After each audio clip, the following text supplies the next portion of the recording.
All right, what's up, everyone? Prison Shadow here. Hoping you guys do a small little video I'm gonna make. Um, this is simply to do a few things. One, it's to simply document my chic time remix classic, and then it's also to kind of showcase this cool little feature I found. I literally just found out about this by computer accident. I don't know how long it's been in, so excuse my ignorance or whatever. But yeah, so this is the right side of the screen is regular classic, which means it's just like the normal way you'd probably play through the game. And then the left one, which is enemy player, is something I'm assuming is new that they added, which is allows a second player to control an enemy at all times in the game. So as you can see, the blue shield is the enemy player, quote unquote. I actually don't. I'm actually not playing. It's just whatever it defaults to. I'm guessing it like makes a level 1 or something kind of control it. I don't know. It actually plays worse than a level 1, so I'm not quite sure what the uh like the whole science behind it all. But what this does is actually it makes something very interesting here because this run is very much regarded as an RNG based run. There are three main stages that really hinge on good RNG. One is the giant fight, which is randomized every time. You don't know which character you're gonna get. Actually, you can see on this screen every start, but you never know which one it is, and also the stages can be different. The second one is supersonic or mad piano. I don't know exactly how it works. I think it's just dependent on the character on which one you get. But yeah, those are also pretty heavily RNG based. And then of course is the last fight, Giga Bowser, which is the most important RNG based fight in my opinion in the entire run. So yeah, just kind of sit back and enjoy while we kind of watch this funny funny comparison go by. Um, yeah. So the weird thing is here is that on the Fox stage, the enemy player actually takes control of the enemy Fox, and I was kind of expecting him to take control of the ally since team attack is on, but no, it actually goes to the other enemies, the other AIs. So I thought that was kind of funny. Um, yeah, I kind of struggled to kill Falco there, but whatever. Yeah, and as you can see, the AI really just kind of stands and holds shield. Like it'll jump a few times and then just hold shield, and then you can just grab and throw them off stage, and they really won't try to recover. I doubt they'll up B ever, but they do some weird things. And here's the giant fight. So this is pretty important here, as you can see.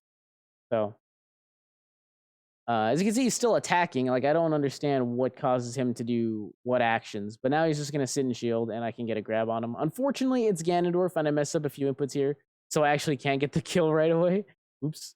But I will get it eventually. I think I get trolled here by Jigglypuff, but it's so even though this is happening right now, it's still not too bad because it's passable.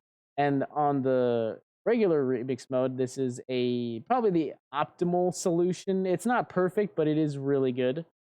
You really need a giant Bowser and that stage for that to work. You can get two different stages. I think with giant Bowser, and that's that one and the Dark World Mario 64.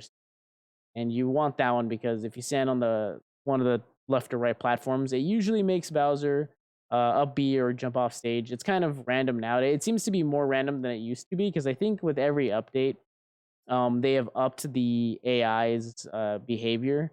That might just be me thinking that, but it's hard to deny with how they've been acting as of late, especially in these runs today that I did.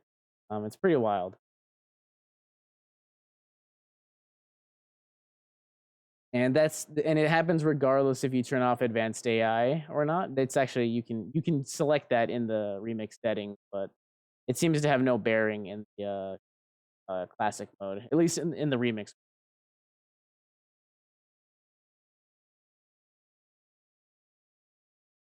So it's kind of funny that the runs are essentially tied right now. That's kind of how big of a deal Giant Bowser makes just by himself alone. And then of course we're gonna get ahead because the enemy player only holds shield, and we don't have to do any kind of combos or edge guard him really, unlike we have to do in this run. And now it comes the biggest difference in the run, I'd say. It's probably I think I said Giga Bowser at the start. This is probably the most important one, just to showcase something. So we kill Supersonic in roughly what, like 10 seconds. We get through that stage in roughly like 10 seconds or so. So here is the run without that. And like I said, they really made the AI really strong. I don't know if this is just me being terrible, which probably is, but yeah, Supersonic is an absolute beast. You can get a stage where he does SD some of the time, and that's the I think it's like the casino stage, with like the little bumpers. Those are stages where he can SD or like mess up and just die. It's pretty hard now because, like I said, they are updating their AI a little bit, at least with the recoveries. It seems like so. Unless you're really paying attention, then it's still just kind of hard. And this is one of those things to think about for, like, if you want to take this seriously. Would you want to deal with the RNG, or would you rather just have an easy way out? And I'm not like trying to do this to like promote an easy way out either. It's just kind of important. It's just kind of one of those things that I feel like is noteworthy. And we finally kill Sonic, literally a minute later.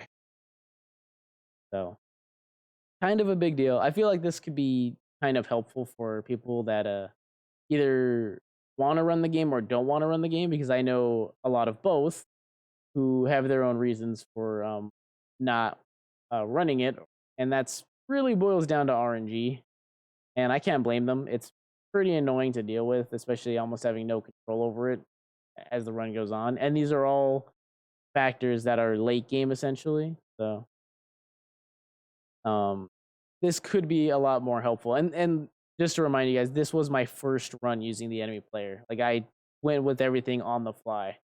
Um, so yeah. So Giga Bowser, I was trying to see what he was gonna do, and he just pulled shield, thankfully. And you could just throw him off. He's dead. Runs over. 7:10, insanely good time actually. That's actually like a pretty good time, all things considered. It is possible to get now. I don't want to like okay, like this run is impossible to beat with normal classic. No, it is possible. It is possible to get this time. With a really decent run, you could probably get a 7:10 without having any of that RNG. But the difference could be 10 runs, it could be 20 runs, it could be 5. It could be a lot. But this was just a one attempt thing. And this really opens the gate for like the category in terms of like optimization as well. So it is interesting. Maybe something to note. I don't know. I just wanted to like showcase this drastic difference, as this run is just now finishing polygon. And I will let this run continue because I want to show how the normal Giga Bowser strat would work. You can get an SD. I actually don't get the fastest one. But what you're trying to do here is when Giga Bowser runs toward you, you're going to jump. And ideally, he'll do an attack. You're looking for 3 moves. You're looking for a down air. You're looking for his down B. Or you're looking for his up air. Those 3 moves will usually result in him SDing off the stage. You see right here, he's going to survive because he did the neutral B. Jump. He doesn't do it there. So this could be pretty aggravating. Like I said, like this is all RNG really. Really can't do anything to secure something perfect here. And there we go. And that's a pretty slow result, but it works.